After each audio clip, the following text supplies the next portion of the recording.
ಕೋಲಾರಮ್ಮ ದೇವಿಗೆ ನಮಸ್ಕಾರಗಳು, ಪ್ರಣಾಮಗಳು. ಕೋಲಾರಮ್ಮನಿಗೆ ನಮಿಸಿ ಈಗ ಈ ಒಂದು ತಂಡ ಬ್ರಹ್ಮರಥೋತ್ಸವಕ್ಕೆ ಸಿದ್ಧಪಡಿಸಲು ಕೋಲಾರಮ್ಮನ ಆಶೀರ್ವಾದ ತಗೊಳ್ತಾ ಇದ್ದಾರೆ. ಕೋಲಾರಮ್ಮನ ಆಶೀರ್ವಾದ ತಗೊಂಡು ಈ ಒಂದು ತಂಡ ಕೋಲಾರಮ್ಮನ ಬ್ರಹ್ಮರಥೋತ್ಸವಕ್ಕೆ ಸಿದ್ಧವಾಗ್ತಿದ್ದಾರೆ. ಇದು ಎರಡನೇ ವಿಡಿಯೋ, ಕೋಲಾರಮ್ಮನ ದೇವಾಲಯದ ಬ್ರಹ್ಮರಥೋತ್ಸವದ ಎರಡನೇ ವಿಡಿಯೋ. ವೀಕ್ಷಕರೇ ನಮಸ್ಕಾರ, ನಾನು ಸುರೇಶ್ ಶೆಟ್ಟಿ, ನೀವು ನೋಡ್ತಾ ಇರೋದು ನಮಸ್ತೆ ಕೋಲಾರ. ಈ ವಿಡಿಯೋಗೆ ಈ ಕೂಡಲೇ ಲೈಕ್ ಮಾಡಿ, ನಮ್ಮ ಚಾನಲ್ನ ಸಬ್ಸ್ಕ್ರೈಬ್ ಮಾಡ್ಕೊಳ್ಳಿ.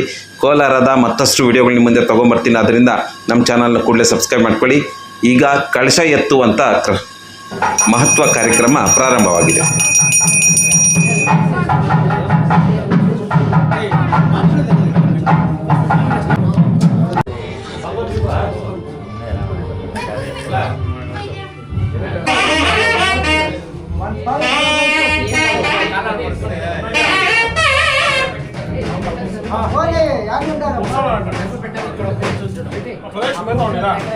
అప్ప మంగళసూరప్ప ఇక్కడ కూర్చుంటున్నాను.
ವೀಕ್ಷಕರೇ, ಇಲ್ಲಿ ಅದ್ಭುತವಾದ ಒಂದು ಪವಾಡ ನಡೆಯುತ್ತೆ. ಇಲ್ಲಿ ಆಗ್ತಾ ಇರುವ ಬಲಿ ಎಡೆಗೆ ಎಲ್ಲಿಂದನೋ ಒಂದು ಚಿಟ್ಟೆ ಬಂದು ಪ್ರದಕ್ಷಿಣೆ ಹಾಕಿ ಈ ಒಂದು ಕಾರ್ಯಕ್ಕೆ ಸ್ವಾಗತವನ್ನು ನೀಡುತ್ತಾ ಇದೆ. ಅದ್ಭುತವಾದದ್ದು.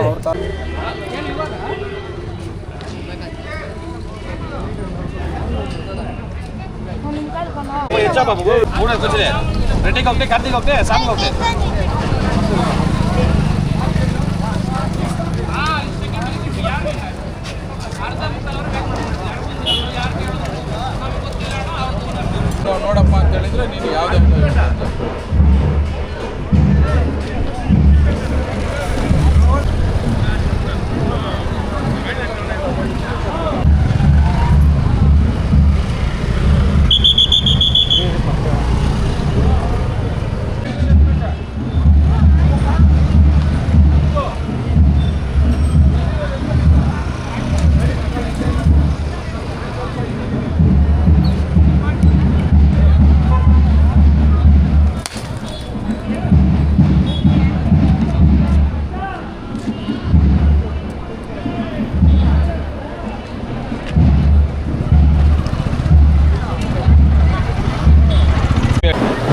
ನಮ್ಮನ್ನು ಕೋಲಾರಮ್ಮನ ಬ್ರಹ್ಮರಥೋತ್ಸವದಲ್ಲಿ ಎಡೆ ಹಾಕಿ ಪೂಜೆ ಮಾಡಿರುವಂಥ ಗಿರೀಶ್ ಅವರು, ಇವ್ರನ್ನ ಕೇಳೋಣ ಹೇಗೆ ಇದು ಎಡೆ ಹಾಕೋ ಪರಂಪರೆನ ಎಷ್ಟು ದಿನದ ಈ ಕೆಲಸ ಮಾಡ್ತಾ ಇದ್ದಾರೆ ಅಂತೇಳಿ.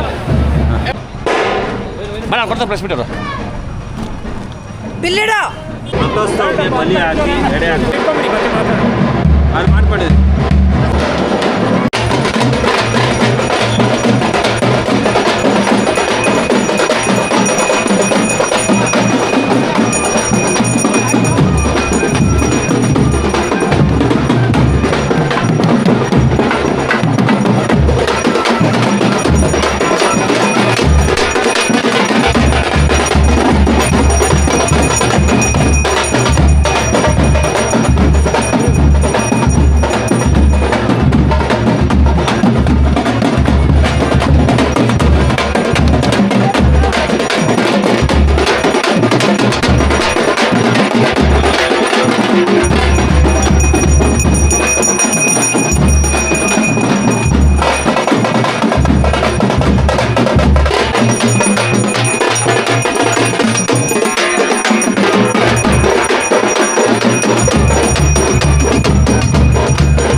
Four 88 790. ಸುರೇಶ್ ಶೆಟ್ಟಿ.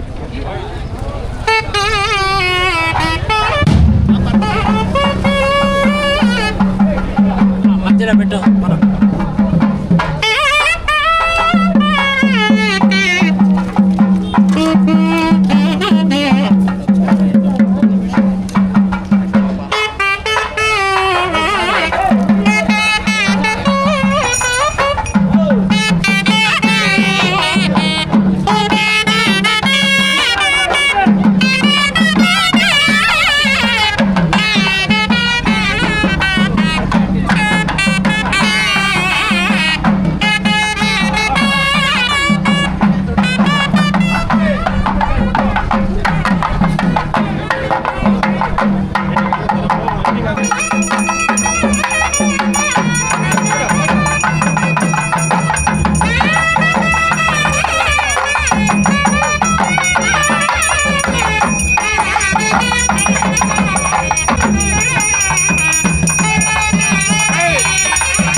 ಹತ್ರ ಕೇಳೋಣ.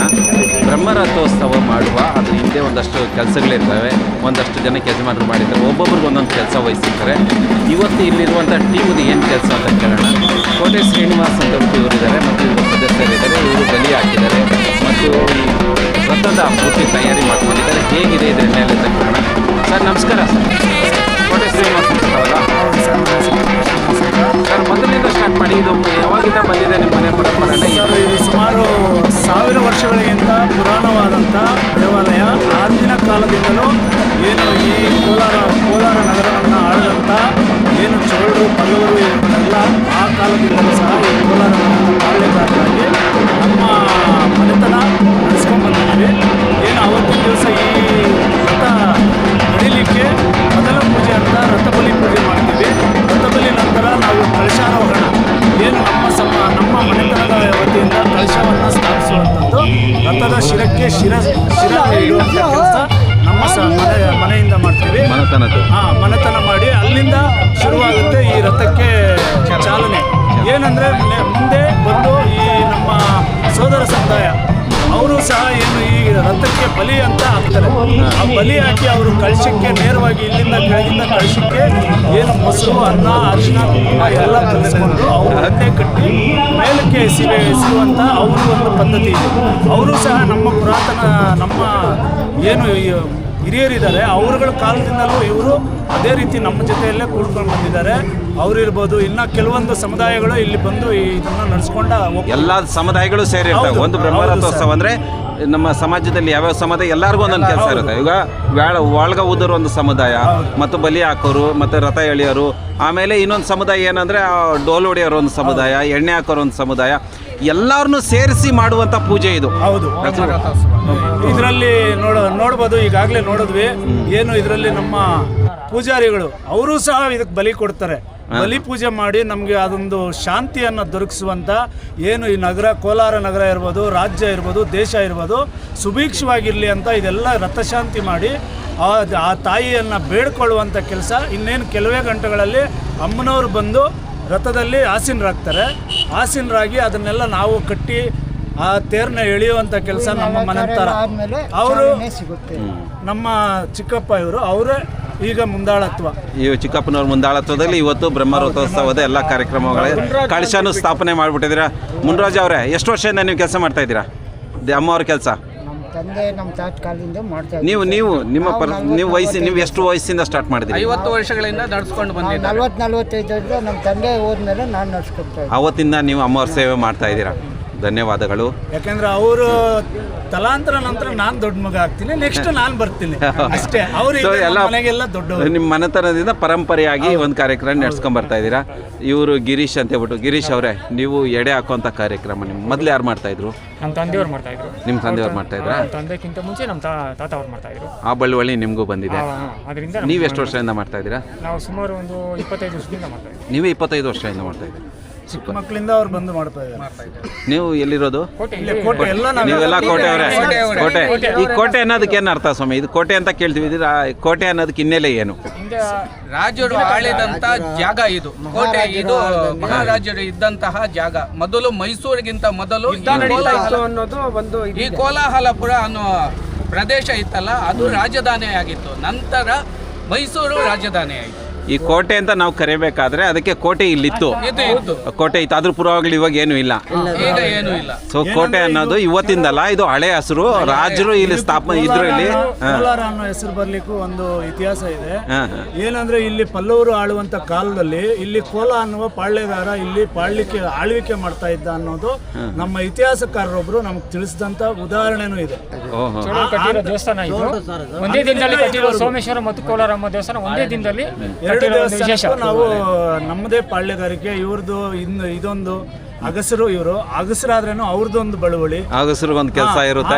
ಎಲ್ಲ ಇನ್ನೊಂದು ಅವರು ಸವಿತಾ ಸಮಾಜದವರು ಅವರು ಡೋಲು ಬಡಿಯುವಂತ ಸಂಪ್ರದಾಯ ಆ ಕಾಲದಿಂದಲೂ ಬರ್ತಾ ಇದೆ. ಪರಂಪರೆಯಾಗಿ ಬರ್ತಾ ಇದೆ. ಪರಂಪರೆಯಾಗಿ ಎಲ್ಲ ನಾವು ನೀಟಾಗಿ ಜನಗಳಿಗೆ ಹೇಳ್ಬೇಕಂದ್ರೆ ಎಲ್ಲ ಜಾತಿಯವರು ಸೇರಿ ಒಂದು ದೇವಿನ ಪೂಜೆ ಮಾಡ್ಬೇಕಂದ್ರೆ ಎಲ್ಲ ಜಾತಿಯವರು ಸೇರಬೇಕು, ದೊಡ್ಡವರು ಚಿಕ್ಕವರು ಎಲ್ಲರೂ ಸೇರಿ ಮಾಡ್ಕೊಂಬರತ್ತರು. ಸೊ ಎಲ್ಲ ಹಿಂದೂಗಳು ಒಂದೇ, ಅದನ್ನ ನೆನ್ಪಿಟ್ಕೊಂಡು ಹಿಂದುತ್ವ ಉಳಿಸ್ಕೊಂಡು ನಮ್ಮ ಪರಂಪರೆಯನ್ನು ನಾವು ಕಾಪಾಡ್ಕೊಂಬರ್ಬೇಕು. ಹೇಳಿ ಸರ್. ಮನೆ ಎಣ್ಣೆಯವರು ಸರ್ವಜಾಜಿಕರು ಎಲ್ಲ ಸರ್ವದಿಂದ ಇರುವರು ಎಲ್ಲ ಒಂದೇ. ನಮ್ಮ ಸ್ಥಾಪನೆಯಿಂದ ದೇವರು ಕೋಲಾರಮ್ಮ ನಡೆಯುವ ಸ್ಥಾಪನೆ ಆದರಕ್ಷದಲ್ಲಿ ನಮ್ಮ ಶುಚಿಯನ್ನು ಹಂಗೆ ಲೈನಾಗಿ ನಿಂತ್ಕೊಳ್ಳಿ, ಒಂದು ವಿಡಿಯೋ ತಗೊಂಡು ಒಂದು ಶಾರ್ಟ್ಸ್ ತಗೊಂತೀನಿ, ಒಂದು ಯಾರೂ ಇಲ್ಲ. ಶಾರ್ಟ್ಸ್ ಕೊಂತ ಒಂದು ಈ ಕಡೆ ಬನ್ನಿ ಅಣ್ಣ, ಅಲ್ಲಿ ಹೋಗು ಬನ್ನಿ. ಕೋಲಾರಮ್ಮ